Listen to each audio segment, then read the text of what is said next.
It's me, Naomi, again, the host of Dope Nostalgia Podcast. I want to fill you in on the new stuff that's happening and give you a few clips from some of the upcoming interviews we have this summer and fall. Check it out.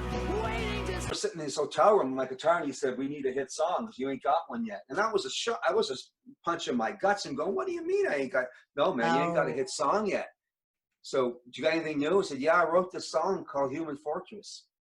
And I really like it." But I was kind of nervous going, "If you didn't like those, why are you going to like this one?" And I just picked up my acoustic. I just wrote it that day. I wrote it that week, and I didn't even have it recorded. He said, "That's the one." So that's that got everything going. And Randy said, "That's a really good song. I think that would really be a great one to lead off this record with." So the rest is history. So Source magazine called OPP one of the 100 greatest rap songs of all time and the 20th best single of the 90s by Spin magazine. What kind of legacy do you hope this song leaves? And is it still as fun for you now to perform it as it was then? Does it get tiring or no?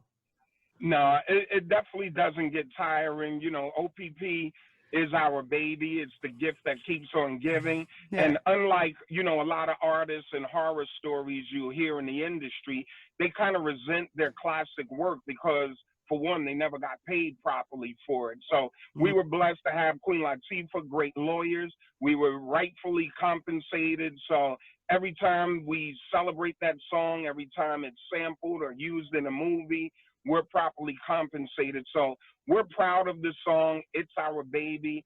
And performing it, it's like performing it for the first time because we do have a mix of our core fans, but we definitely have a lot of younger fans come out and see us play for their first time. You know what I mean? Yeah. And they get to say, "Yeah, you know me." So it's like introducing a classic song to a new audience. And that's what really keeps it fresh for us.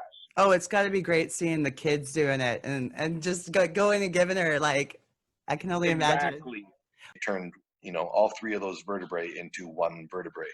And the bones and the joints kind of heal pretty quickly. And most people don't use 100% of their mobility anyways. So losing 5 to 10% of my mobility really doesn't make a big difference in your daily routines.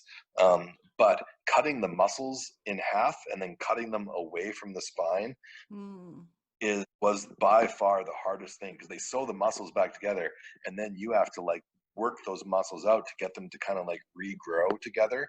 And it was like it was a thing that I would have never guessed would have been as hard as it was. Like, to go to the bathroom, how much you use the muscles in your back when you're pooping is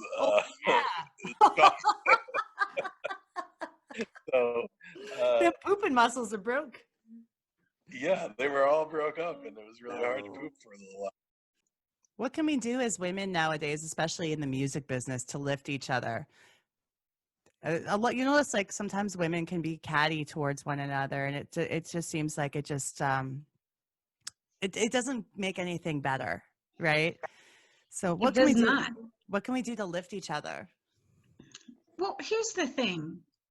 When you're in a business, ego has no room, okay? Yeah. With the climate that we live in now, there is no need for ego. Things can only progress. They can only flourish if you are positive, if you are open, if you are egoless, and you allow that energy to come in. Women, supporting women is probably one of my biggest platforms and one of my biggest beliefs. He got in contact, somehow he got in contact with Paula Abdul, and she was just getting into the, already a great dancer, but getting into the singing and music production realm. And we were there to do all the, you know, well, he's got to submit something to her. So I did a lot of the singing and Tony did the background. So she basically liked what he did off of us singing the lead tracks and his production skills. And it was, yeah, it was off and running. This next one's going to be a little bit more difficult, okay? But if you get this, I'll give you some licorice or something. Paula Abdul. No, I guess so.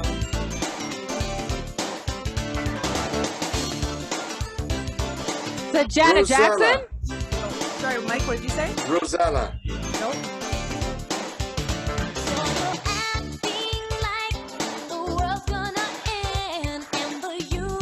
Now, have you heard it before? I don't know if Kendra would have heard it before. I don't think so.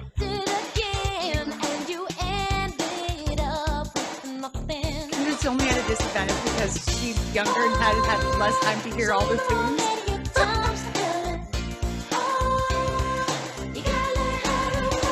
Karaoke one night when I was with you. Is it called Keep on Turning? No, the song is called "The World Just Keeps on Turning," and the Oh. artist is Candy and the Backbeat, Oh, yeah. who were a Canadian pop group. Yeah. You know, this is fucking stupid. Congratulations! You said the lucky phrase where you're gonna get Like you 0 can't see points. that on television. You get slimed down. You got There slapped. you go. Okay, guys, next one. And they used to have this open window that went out onto Queen Street, and it was Queen and John, and you'd be playing live. And I don't know if you remember from those days, but you could go out this window and you'd be in the Yeah. crowd outside on the street. So the window was open and we were playing the song, and the credits start to roll and you're playing the song. Of course, you don't see credits when you're playing. And I went, I'm going to go run out that window and dive on everybody. So I went to run out the window, and there was a little lip and a metal frame of the window. And I was running towards the window, and I guess the floor director might have said, he's going out the window, hit the lights. So a big white light was turned on out on the street, like one of those Klieg lights or spotlights, hitting me, and I couldn't see anything. And I ran straight into the top edge of the window, right on the bridge of my nose. Oh. And it was a sharp metal edge, and it split me open. But sometimes, sometimes it's like when you're in a relationship and they're like, do you love me? And they're like, yes. Well, why do you love me? Sometimes it takes somebody else to answer that question for you. And sometimes that person just happens to be me. Wow. That's a great way to put it. And I was going to say, sometimes you're going to have the opposite extreme where you have someone who's just too much to handle. Or you might be spending a lot of time doing damage control. Have you ever had to drop a client because their behavior was just like, I'm sorry, like I can't represent you. You're just crazy. Yeah. There wasn't a single artist in 18 years that I was at Koch and one that I purposely stopped working because they just happened to be a not nice person, or that their reputation preceded them. And I think part of that was we were in Canada, and they kind of, when artists come to this country, they feel so much more relaxed. There's not paparazzi hanging out of their hotel room. They're not looking, the media here weren't looking for gotcha moments. They weren't asking really prying questions about, well, who are you dating now? Or what about this situation that happened in 1974? We were much more relaxed about everything. You can tune into Dope Nostalgia wherever great podcasts are served. Spotify, Stitcher, Google Play, Apple Music, and Podbean as well. So check it out.